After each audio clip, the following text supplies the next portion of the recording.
Hello Capsuleer, my name is Gildy and welcome to EVE Online. You've been hauling for a while, you like the space trucking life and want something more to really get into it. So you keep hauling and hauling, knocking out those contracts, completing all of them, and finally you get to it. You buy a freighter. You're in the big leagues now. But nobody told you that you could go boil water and get some tea or coffee before this thing aligns properly. How do people deal with this and haul stuff in ships that handle like a sack of potatoes? Firstly, let's quickly glance at what makes those freighters handle so poorly. Those ships are designed for one purpose and one purpose only: pack a lot of goods and slowly push them from one system to another, an emphasis on slowly. Currently, all available freighters have only 3 low slots, which is bound to change with the upcoming expansion, which will bring a completely new freighter that will not only have mid slots, but even the ability to fight back any gankers.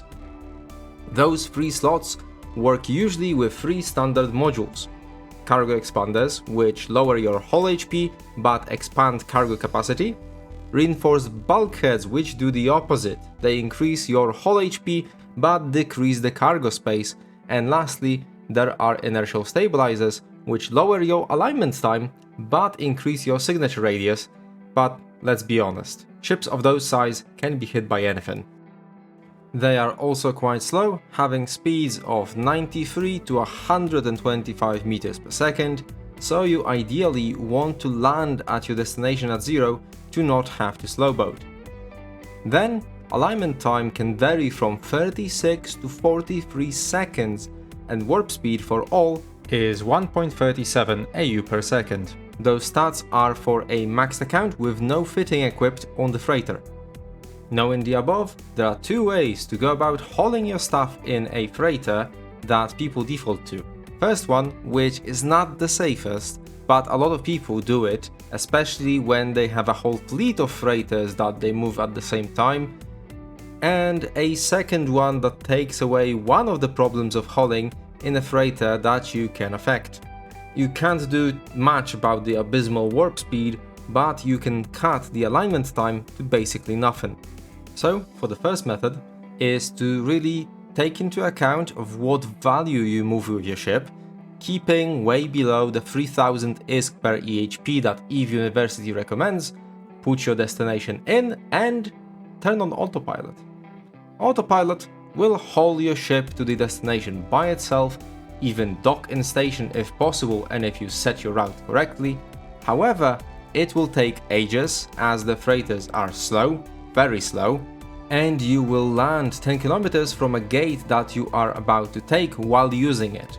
Moreover, it is painfully visible that you are most probably AFK and not paying attention while autopilot does the job.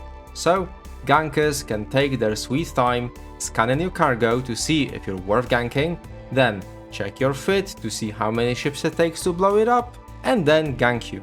So as usual, apart from some really niche scenarios, I do not recommend autopiloting your freighter or any other ship.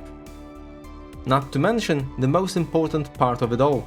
You are here to play the game, and if you liked hauling to the point that you take not the best paying job in EVE and saved up for a freighter, then why would you decide to then throw it all away and play less of the game just by setting a route and forgetting about EVE for a few hours?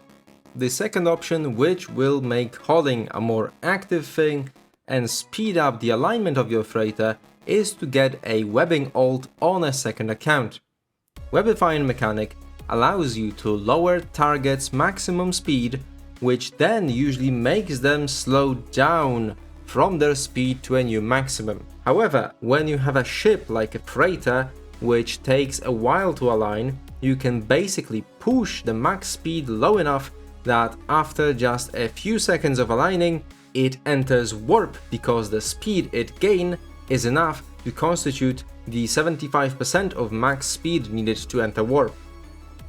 This also means that in PvP, you should always point your enemies before you web them, because you might actually web them into warp if they are trying to run away. So, how do you get yourself webbed to success? If you are running your own private corporation, you can turn on friendly fire. This way, you can attack your characters, and using Webifire module is considered an attack, so you can do that at any point. If you cannot do that, or you don't want to because you have other people in your corporation, you can set a duel between your character and the ult that will be webbing you. That is because you need a second character to do this, of course. Once you have a duel going on, you have a 5-minute limited engagement timer between characters, which resets back to 5 minutes every time you have any aggressive action against the other ship.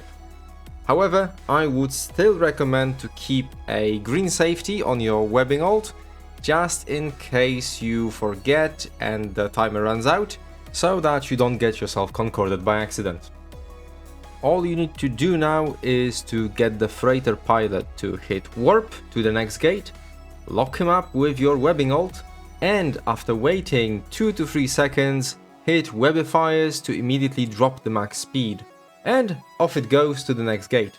Your webbing ult will still have 1 minute of weapons timer, as it happens after every aggression, so you can warp to the same gate with it, as it will overtake a slow freighter and will wait till the timer is gone to jump over and wait for the freighter in the next system over. As for the ship for the webbing job, you have more than one choice, all depending on if you want to throw more skills into the mix or just throw Iscat the problem. If you want the skill approach, train up for a hyena, which has a perfect skill bonus of 40% Webifier range per skill level, meaning that even a non-faction Webifier will reach far and have a chance at catching the freighter without having to burn towards it a lot, as you do jump through the gate in random spots around the other side. If that is not enough for you, you could even get a Hugin, but getting min-mata cruiser to 5 takes a lot more than the frigate. However, the Recon ship provides 60% webbing range bonus per skill level. I personally would go with the hyena as a basic propulsion module, and T2 Webifiers should be enough to get to the freighter and web it right away. And if you don't want to wait for all those skills to get to 5 and get to flying way faster, or you are just waiting for the skills to get to 5 and you need a step between having nothing and getting the good ships, look no further than the Blood Raider ship line. Courier, which was the starting ship for my webbing ult, has a 20% webbing range bonus per Minmatar frigate skill, so it works perfectly with the skill queuing into a hyena. If you are preparing to get yourself a Hugin, train a little bit of a Mar Cruiser to board an Ashimu, and get the same 20% range bonus per skill level in Minmatar Cruiser while you wait for the skills to be done. Let me know if you use any other ships for your webbing. Maybe we have some Daredevil users that will tell us that Webifier effectiveness can be better than its range. I'd love to hear what ships you use for that purpose. And that is it for this week. If you enjoyed this video, leave a like and subscribe to see my future uploads. If you are interested in what I will talk about next, my videos go up every Sunday. And if we never see each other again in Space Capsulia, fly safe!